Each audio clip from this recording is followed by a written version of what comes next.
पनवेल शहरातील तक्का व करंजाडे परिसरात घरफोडी करणाऱ्या तिघा सराईत गुन्हेगारांना पोलिसांनी अटक केली असून त्यांच्या ताब्यातून मोठ्या प्रमाणात चोरीचा माल हस्तगत करण्यात आला आहे।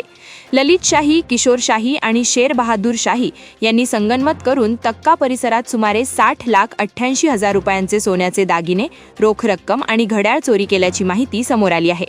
तसेच करंजाडे परिसरातही त्यांनी अशाच प्रकारे लाखो रुपयांचा ऐवज लंपास केला होता। या कारवाईत चोरीचा मोठा ऐवज जप्त करण्यात आला असून पुढील तपास सुरू आहे। अलिबाग तालुक्यातील आक्षी साखर येथे बंधारा, जेटी व अप्रोच रोड कामांचे भूमिपूजन मंत्री नितेश राणे यांच्या हस्ते करण्यात आले। या प्रकल्पामुळे मच्छीमारांना सुरक्षित वाहतूक सुविधा मिळणार असून मत्स्य व्यवसायाला चालना मिळेल असे त्यांनी सांगितले। किनारी भागाच्या विकासासाठी अशा सुविधा महत्त्वाच्या असल्याचेही त्यांनी नमूद केले।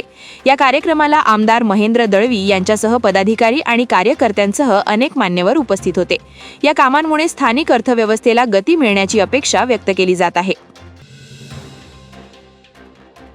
पनवेल येथे पोयंजे येथे कोल्ड्रिंकच्या टीनमध्ये अडकलेल्या नागाला सर्पमित्रांनी सुरक्षितरित्या बाहेर काढत जीवदान दिल्याची घटना घडली। सकाळी मयूर मुंडेल यांना घराशेजारी फिरताना टीनमध्ये सापाचे डोके दिसताच त्यांनी तातडीने सर्पमित्रांना माहिती दिली। त्यानंतर सर्पमित्र प्रतीक शेंद्रे व अक्षय लबडे यांनी घटनास्थळी धाव घेत सुमारे अर्धा तास अथक प्रयत्न करून नागाला कोणतीही इजा न करता बाहेर काढले। नंतर त्या नागाला मानवी वस्तीपासून दूर नैसर्गिक अधिवासात सोडण्यात आले। सापांना मारू नये, ते शेतकऱ्यांचे मित्र आहेत असे आवाहन यावेळी सर्पमित्रांनी केले। जागतिक वारसास्थळ घारापुरी एलिफंटा बेटावरील मोरा बंदर येथे सुरू असलेल्या उत्खननात महत्त्वपूर्ण शोध लागला आहे। भारतीय पुरातत्व सर्वेक्षणाच्या मार्गदर्शनाखाली झालेल्या उत्खननात 2 प्रचंड साठवणूक जार सापडले आहेत। हे जार पाणी साठवण्यासाठी वापरले जात असावेत कसा अंदाज व्यक्त केला जात आहे। या ठिकाणी रोमन एम्फोरा, पश्चिम एशियातील जार, चीनी पोर्सिलेन व टर्कॉइज ग्लेझवेअरचे अवशेषही आढळले आहेत। यावरून इसवी सन 4 ते 5व्या शतकात या भागातून आंतरराष्ट्रीय व्यापार होत असल्याचे स्पष्ट होते। खोपोली शहरात भटक्या कुत्र्यांची संख्या वाढत असून नागरिकांमध्ये भीतीचे वातावरण आहे। शहरात अनेक भागात कुत्र्यांचे टोळके मोठ्या प्रमाणात दिसू लागले आहेत। विशेषतः स्मार्ट पॉइंट आणि डॉमिनोज परिसरात 10 ते 15 कुत्र्यांचे गट वारंवार फिरताना दिसत आहेत। या समस्येचे मुख्य कारण म्हणजे खाद्यपदार्थ विक्री करणाऱ्या आस्थापनांकडून कचऱ्याची अयोग्य विल्हेवाट लावली जाणे होय। उघड्यावर टाकलेला अन्न कचरा कुत्र्यांना आकर्षित करत असल्याने त्यांच्या संख्येत वाढ होत आहे। परिणामी नागरिकांच्या सुरक्षिततेवर प्रश्नचिन्ह निर्माण झाले असून प्रशासनाने तातडीने उपाययोजना करण्याची मागणी होत आहे। उरण शहरात धोकादायक इमारतींच्या प्रश्नाकडे प्रशासनाने अक्षम्य दुर्लक्ष केल्याने नागरिकांमध्ये तीव्र संताप व्यक्त होत आहे।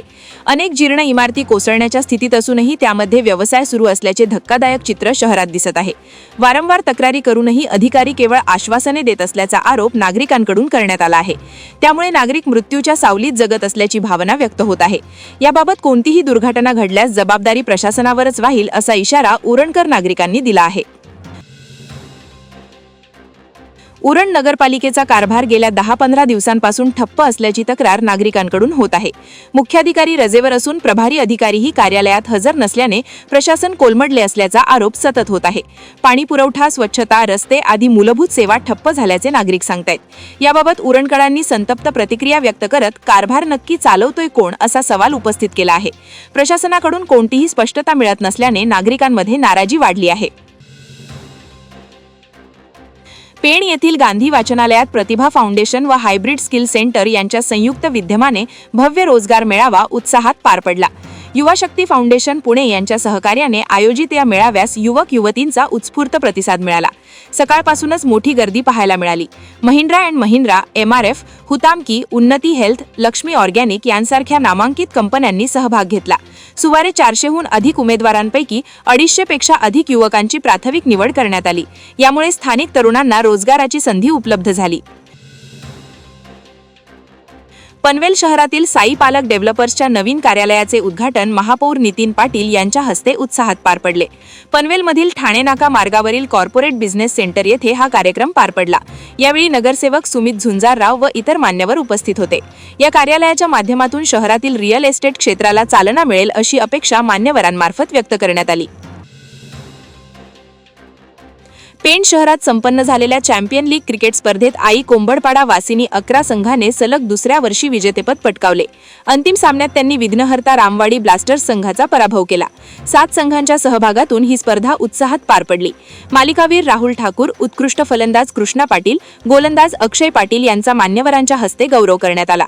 आयोजकांनी उत्तम नियोजन केल्याने स्पर्धा यशस्वी ठरल्याचे विजयी संघाने यावेळी सांगितले. नवी मुंबई व रायगड जिल्ह्यातील ताज्या बातम्या आणि घडामोडींसाठी सबस्क्राईब करा वादळवारा लाईव्ह चॅनल आणि दाबा बेल आयकॉन.